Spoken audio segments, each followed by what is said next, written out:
Hello, my name is Rebecca, and I'm 32 years old. I never thought I'd see the day when my world would turn upside down in the blink of an eye. It all started one evening during a family dinner at our home in Dallas. The dining room was filled with laughter and chatter as everyone enjoyed the meal. I sat at the table, quietly picking at my food, feeling like something was off, though I couldn't quite put my finger on it. My husband, Daniel, who is 35, seemed unusually confident that night. He had a smug grin on his face that made me uneasy. As the dinner progressed, he suddenly tapped his glass with a spoon, silencing the room. "I have an announcement to make," he said, his voice loud and clear. Everyone turned to him, their eyes filled with curiosity. "I've decided to get remarried," Daniel declared, smiling as if he'd just shared the most wonderful news. For a moment, I thought I had misheard him. Remarried? I was sitting right there, his wife of 6 years, listening to him announce such a thing without any shame. The room erupted into murmurs, and then, to my utter shock, his family began congratulating him. My heart pounded as anger and humiliation surged through me. How could they support something so outrageous? I pushed my chair back and stood up, my voice trembling as I shouted, "Are you all serious? You're celebrating this?" Daniel turned to me, his smug smile unshaken. "Sit down, Rebecca," he said coldly, as if I were a child throwing a tantrum. But I wasn't about to back down. "No, I won't sit down," I replied, my voice firm now. "You're making a fool of me in front of everyone. You'll regret this a lot, Daniel. Mark my words." He laughed, a cruel, dismissive laugh that made my blood boil. Without another word, he grabbed my arm, dragging me toward the door as I struggled to break free. His family watched in silence, not one of them standing up for me. As he shoved me out of the house, I turned back and said, "You'll regret this more than you can imagine." His laughter echoed behind the closed door, leaving me alone on the doorstep in the cool night air. That night, I vowed to myself that I wouldn't let this humiliation define me. Daniel thought he had won, but he had no idea what was coming next.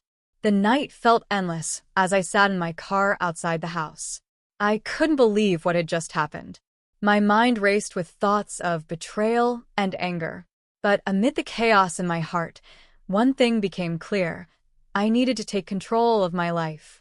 Daniel's smug face kept flashing in my mind, and I knew I couldn't let him walk away from this unscathed. I drove to my friend Amanda's house, a small but cozy place where I knew I'd find comfort and understanding. Amanda, 34, had been my best friend since college. When I told her everything that had happened, she didn't try to sugarcoat anything. "Rebecca, you deserve better," she said, handing me a cup of tea. "If Daniel thinks he can throw you out and humiliate you like that, he's got another thing coming." Her words fueled the fire inside me. Amanda and I stayed up late, planning my next steps. I wasn't just going to sit back and let Daniel and his family get away with what they'd done. The next morning, I woke up early, ready to set my plan into motion. Meanwhile, back at the house, Daniel rolled out of bed, yawning and stretching as if it were just another day. He had no idea what awaited him. When he went downstairs, expecting breakfast or the usual comforts, he was met with an eerie silence. Something was missing. His expensive car? Gone. The keys? Missing. The house staff? Absent. Confused, he started looking around, only to find an envelope sitting on the kitchen counter with his name on it. Inside was a single piece of paper. "Dear Daniel, welcome to the beginning of your regret. You'll learn today that arrogance has a price. Rebecca." He didn't laugh this time. Instead, he felt the first pang of worry creep in. He checked his phone, expecting to call someone to sort this out, but his bank app showed the first shocking surprise. His joint accounts were frozen. Meanwhile, I sat in Amanda's living room, sipping coffee and watching my phone light up with messages and missed calls from Daniel. Each vibration felt like a small victory. He was finally beginning to understand the weight of my words. "Are you sure you're ready for this?" Amanda asked, watching me with a mix of admiration and concern. "I'm more than ready," I said, a calm determination in my voice. "This is just the beginning." Daniel spent the rest of the morning pacing the house, his face twisted in frustration. Every attempt to call me, text me, or even email me ended in silence. The control he had so smugly flaunted the night before was slipping away, and he didn't know how to stop it. But that was the point. I wanted him to feel powerless. Around noon, Daniel called his brother, Lucas, for help. "Rebecca's gone crazy," he shouted over the phone. "She's frozen the accounts, taken the car, and disappeared. I need her back here right now." Lucas sighed. "Honestly, Daniel, what did you expect? You announced your remarriage while she was sitting at the same table. Did you think she'd just take it lying down?" Daniel hung up angrily and decided to go straight to my parents' house, expecting them to side with him.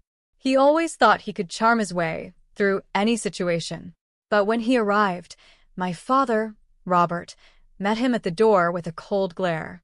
"Daniel," my father said firmly, "Rebecca has told us everything. Don't think for a second that we'll help you after what you've done." Daniel's jaw dropped. "But leave," my father interrupted, closing the door without another word.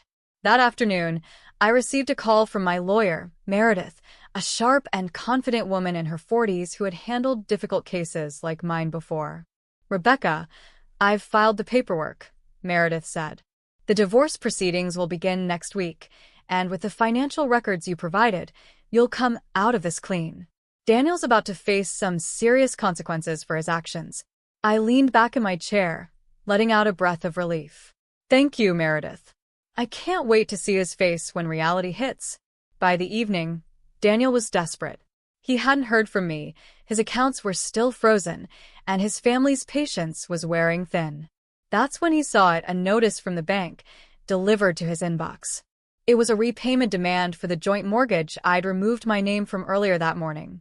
Without my income, he would be solely responsible for the payments, and the amount was staggering. His dream of a carefree remarriage was crumbling under the weight of his own arrogance. He called me one last time.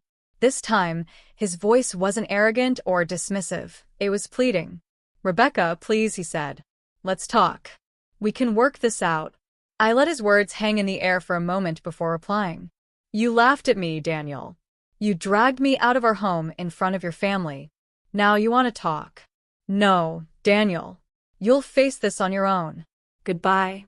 That night, I sat with Amanda, watching the sunset from her backyard. The relief of taking control of my life washed over me, and for the first time in years, I felt free. "Do you regret anything?" Amanda asked. "Not a thing," I said with a smile. Daniel wanted me to regret standing up for myself, but instead, he's the one drowning in regret. And with that, I closed a painful chapter of my life, ready to move forward on my own terms. Months passed, and life began to settle into a new rhythm. The divorce was finalized, and as Meredith had predicted, I walked away with everything that was rightfully mine. Daniel, on the other hand, found himself buried under a mountain of debt. His remarriage plans? They fizzled out when his fiancée learned about his financial troubles. I moved into a charming new apartment downtown, a space that truly felt like mine. Every corner was filled with things that made me happy.